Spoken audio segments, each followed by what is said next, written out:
Dalam nama Bapa, Putra, dan Roh Kudus. Amin.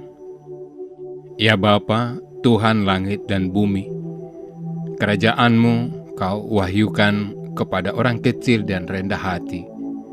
Berilah kami hati yang terbuka bagi kehadiran dan kekayaan-Mu yang terpantul dalam kitab suci, dalam alam semesta, dan dalam hidup kami. Inilah permohonan kami, demi Kristus, Tuhan dan pengantara kami. Amin.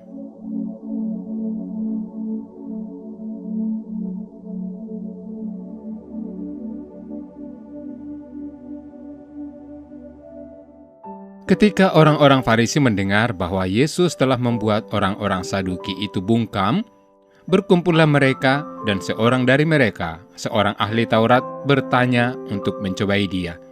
"Guru, hukum manakah yang terutama dalam hukum Taurat?"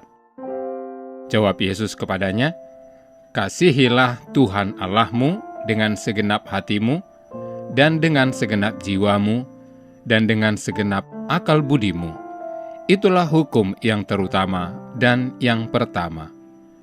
Dan hukum yang kedua, yang sama dengan itu ialah, kasihilah sesamamu manusia seperti dirimu sendiri. Pada kedua hukum inilah tergantung seluruh hukum Taurat dan kitab para nabi." Demikianlah sabda Tuhan.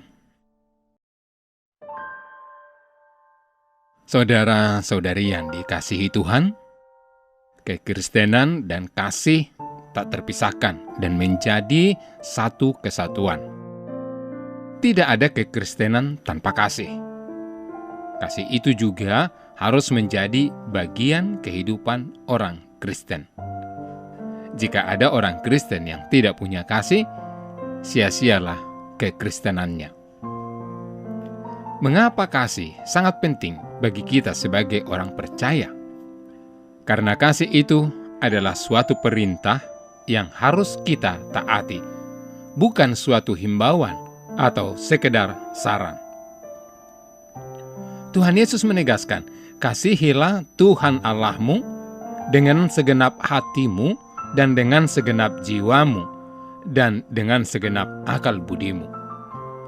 Itulah hukum yang terutama dan yang pertama. Kata "kasihilah" menunjuk pada suatu perintah. Karena ini suatu perintah, kita harus menaatinya. Melanggarnya sama dengan berbuat dosa. Jadi, kasih adalah pilihan hidup yang harus kita ambil. Seringkali kita mengasihi seseorang hanya apabila orang itu juga mengasihi atau memberi keuntungan kepada kita. Sebaliknya, orang yang tidak mengasihi atau memberi kontribusi positif pada kita, tidak kita anggap sebagai orang yang perlu dikasihi. Saudara-saudari terkasih, Injil hari ini berkisah di mana Yesus dicobai oleh seorang ahli Taurat dengan bertanya, "Guru, hukum manakah yang terutama dalam hukum Taurat?" Ahli Taurat merasa dirinya selalu melakukan kepedulian sosial di kalangan masyarakat berdasarkan legalisme. Hidup diatur dengan peraturan, harus ini dan harus itu.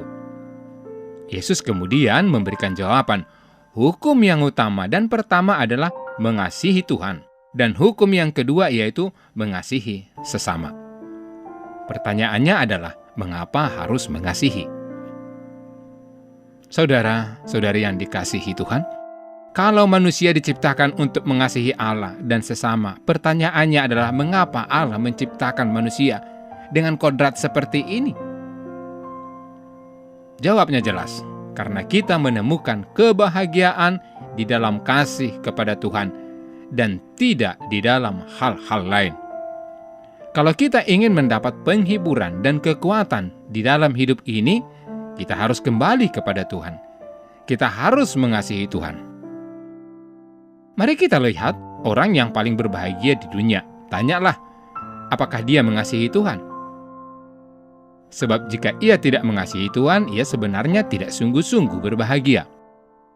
Itulah sebabnya banyak orang melakukan hal-hal yang tragis dalam hidup mereka.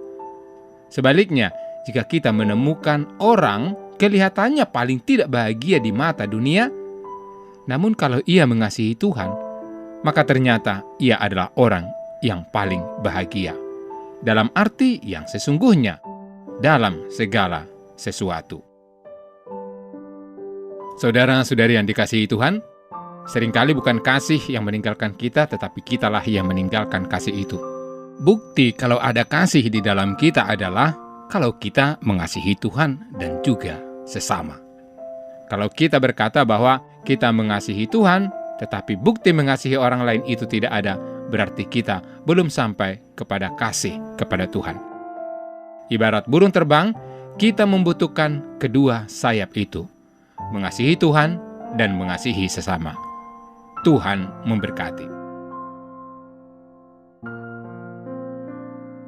Ya Yesus, kami berdoa, bukakanlah hati kami selalu, agar mencari kebahagiaan yang hanya ada di dalam-Mu.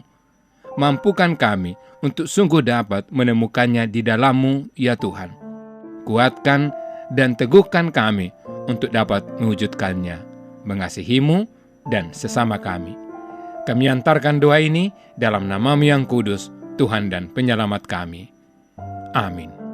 Allah yang Maha Kasih, kami bersyukur atas rencana perjalanan apostolik Bapak Suci Fransiskus ke Indonesia.